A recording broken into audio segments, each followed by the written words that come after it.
Well, I think I finally figured out the reason that my clutch pedal was squeaky. So let me show you guys exactly what we're gonna be doing in this video. Now, if you guys can see that right there, I did end up taking the clutch assembly out of this thing, and that's a massive crack. So I think we figured out exactly why this has been squeaking, and I have a fix. So I actually ended up ordering the kit to fix the firewall, and when I went in here, previous owner had already done it, but what they didn't do is replace the entire assembly because they're expensive. That's why I'm assuming that they didn't do it. But if you guys look in here, I took this off, and if you look down in there, the firewall's already fixed. So we have a cracked pedal assembly right there, and we have the fix for it right there. So let's unbox this and get it thrown in the car. I guess it's super common on STIs for it to crack right here, and that's usually what ends up breaking the firewall and or making your clutch pedal squeaky. This is the old one. It's completely cracked. I guess I could have welded it, but I didn't feel like welding it and then still having the same issue and having to live under the dash again for 2 hours. Not fun to take out. Not fun at all. You guys have done this before, you probably know. It's not the most enjoyable thing to do. And boom, baby. Okay, so this is a brand new assembly. This was not cheap. This was almost $300, and I guess that's not that expensive, but pretty expensive for a clutch assembly, I feel like. And I'm praying and I'm hoping this fixes our clutch issue. And it wasn't just squeaky, it was like locking me out of first gear sometimes, shifting into second was really annoying. And I think it all stemmed from this cracked assembly, so hopefully this brand new one will fix the issue. This is the part number.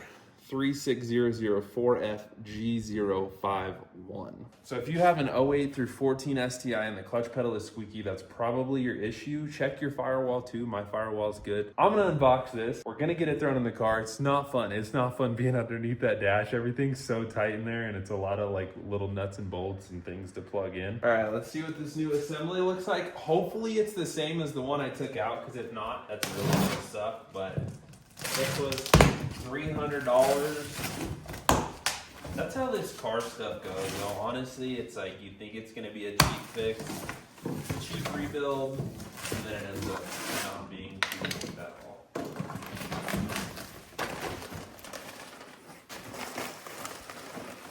It looks JDM. And I don't know if we're gonna have to swap the sensors over or if it comes with them already. I guess we'll find out. It looks way beefier than that one. Ooh, this thing looks so minty though. Honestly, I think they did something different because this doesn't even look like it would be able to crack. Oh, this thing looks freaking mint, dude. I mean, it's brand new, duh. I'm kind of used to buying used parts, so. And it's already got the sensors, luckily, so I don't have to swap these over. All right, so we've got the old assembly right here. Huge crack right there, and it actually wraps all the way around. And here's the new assembly. Absolutely mint. And if you look right here, it looks like it's thicker steel, maybe? Or maybe it's just minty and new and not abused. Yeah, this one's not that much fun at all. I told you guys, not fun. You really get time to think about your life decisions. So when you take the clutch assembly out, you're only supposed to loosen these guys. And I guess the new one comes with this whole entire plate with these. So I removed this, figured since I have it, I might as well replace it. And the whole entire clutch assembly like slides over these and then you lock it down. So yeah, if you guys can see, this is the new one and this is the plate I just took off. So I didn't know it comes with this, but since it does, I might as well throw it in. So the new clutch assembly is in and I wanted you guys to be here for this. Oh, looky there. That was not a fun install. If you guys have to do this on yours, just know it's not that much fun. Oh, she don't squeak no more though. Oh God. Oh God. Dirt.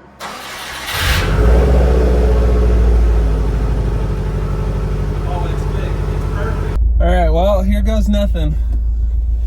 And we definitely still need a new starter because it grinded a little bit. So maybe the starter's just on its last leg.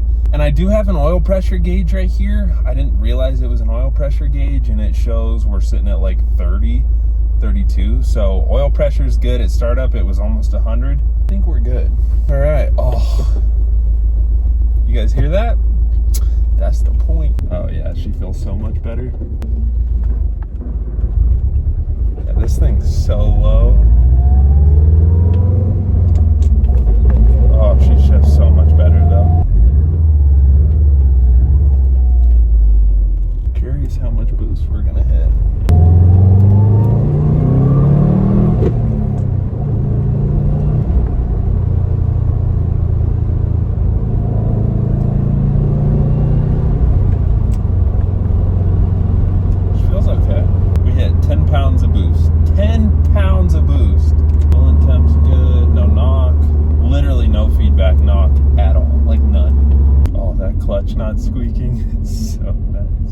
Let's do a full throttle third gear. See how she rips.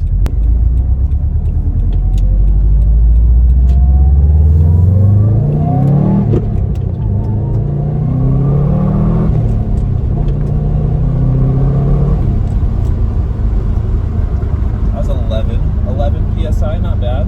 I don't remember if I was flat out or not though.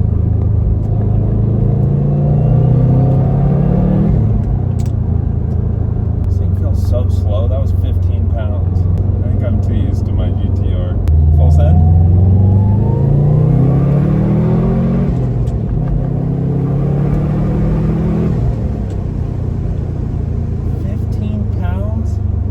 That's it? That's it? That was Sport Sharp. Where's the boost? Dude, this thing feels so slow.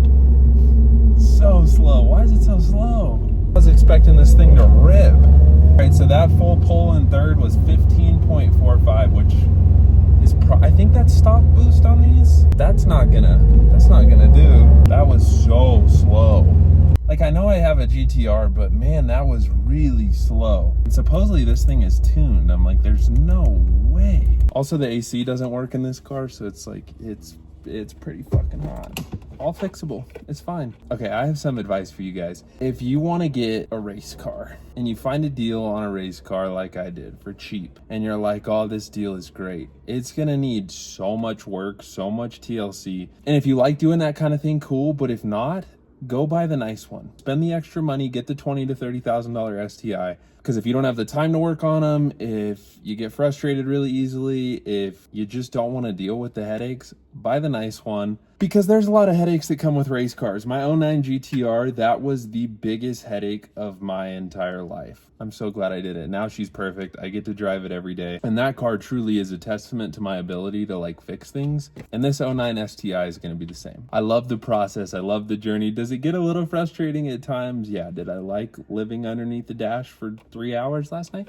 Not so much. But it fixed the squeaky clutch, so we're that much closer to having a perfect STI. Because one thing I've learned in life, and this probably sounds kind of cringy to some of you guys, but I'm really trying to teach myself to just enjoy the journey and enjoy the process of building things and not just, ooh, final product. And I think we're all so numb to those kinds of things because we watch people on YouTube build things in a 10-minute video, or, hey, watch this week-long build of me building a car from the frame up, and then it makes 1,000 wheel. And for a lot of us, that's just not realistic.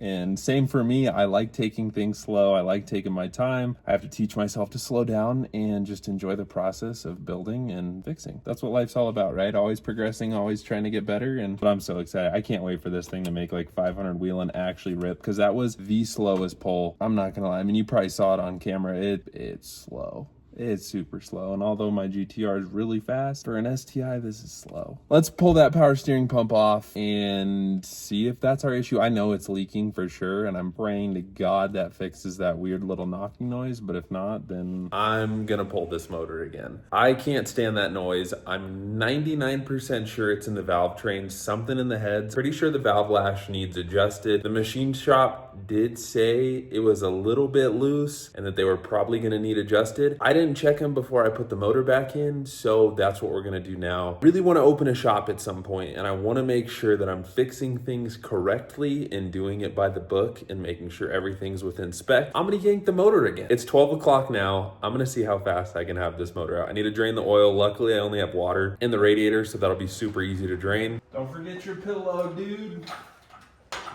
Good news. Motor's out. Honestly, that was the fastest I've ever pulled a motor. That is a W for today. Let's freaking go, dude. I think I'm gonna tear this whole thing apart. I want everything clean. I want everything new. The OCD is kicking in. All right, so I know this video's kind of been all over the place, but I promise you it's gonna come together. So I have the motor sitting right here. I'm gonna go ahead, take the timing assembly off, we're gonna pop the valve covers off, and I'm gonna check the valve lash and see if they need adjusted. I don't really wanna throw this motor back in again. That was a lot of work to take it out. I did it quickly, but I just don't wanna run the risk of having to pull the motor again. I found some parts, and I think you guys are gonna be really, really excited for what the STI is gonna get. But I really wanna see if the valves do need adjusted, so let's go ahead, tear this partly apart. And there's a lot of parts off of this that we're gonna reuse. All the timing stuff we're gonna reuse, motor mounts, drop the heads off again. Let's tear into this thing.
So I got this thing torn pretty much all the way down. I'm gonna go ahead, I'm gonna take the valve covers off, we're gonna get the turbo off, and I'm already this deep. I think we're just gonna fully build this thing. Like, I really don't wanna do all this work again just to find out that the motor actually needs replaced. So I have the short block ready to go. I think I'm gonna drop these heads off, get them fully gone through, get a valve job done. And the machine shop can set the valve lash for me. That way I don't have to deal with it. They can just grind the valves down for me instead of me having to figure out what size buckets I need. Turbo needs to go. I need to replace the PCV. We're just gonna fully go through this thing and make her perfect, because my OCD is killing me and I can't throw this motor back in the way it is. If I start this thing up again and it makes the same noise that it's been making, I'm burning it. So I'd rather just fix it, put the new turbo, the new motor, refresh heads, get this thing tuned and dialed in. That's what we're gonna do. Little change of plans, but yeah. So let's tear this thing completely apart, and I'm gonna try to get the heads dropped off at the machine shop before 5.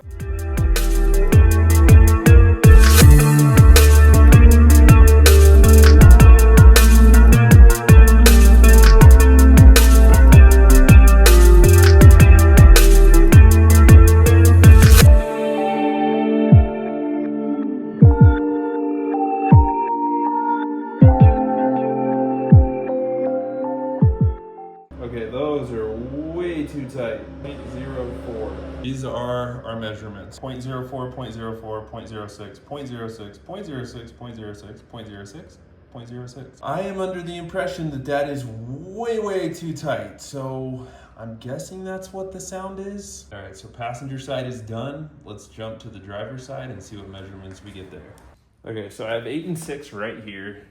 Let's see, I can't get 8 to slide in this guy on the intake side, but 8 sort of slides in this one with a little bit of resistance. This guy's 8 and that's 0.6.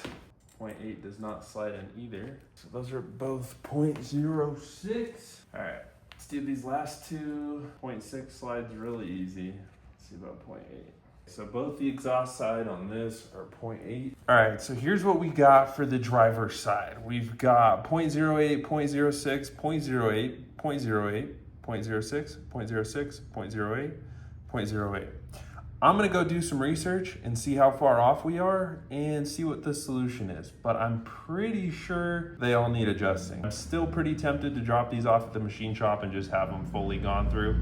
That way you boys got some peace of mind, but I'll be right back. I'm gonna do some research and we're gonna see what the solution is here.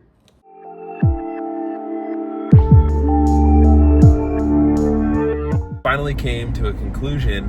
We're gonna fully build the STI. So yes, could I have fixed the heads myself, set valve lash, put it back together, and maybe that noise would have gone away? Yes.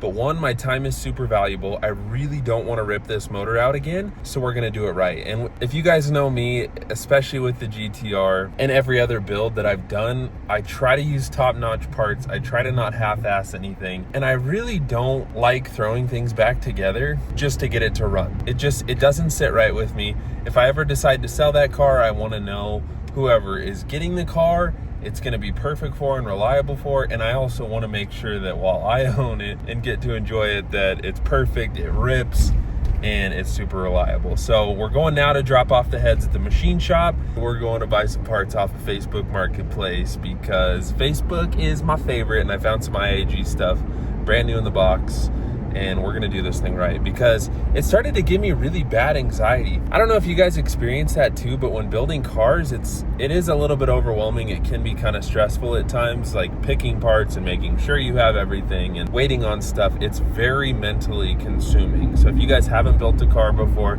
you probably don't know what I'm talking about, but when you get into the nitty-gritty and you're fully rebuilding motors and stuff, it gets a little overwhelming. So I started to feel that, and I'm like, I really don't want to pull this motor a third time. Second time's gonna be the charm. So we're getting brand new gasket kit, tons of fresh parts. The built motor's going in. We'll have fully refreshed heads. And I think this car's gonna run absolutely perfect, and it should rip. My goal is like 350 to 400 horsepower. And I think that Tomioka is gonna do it super easily and reliably, which is my goal.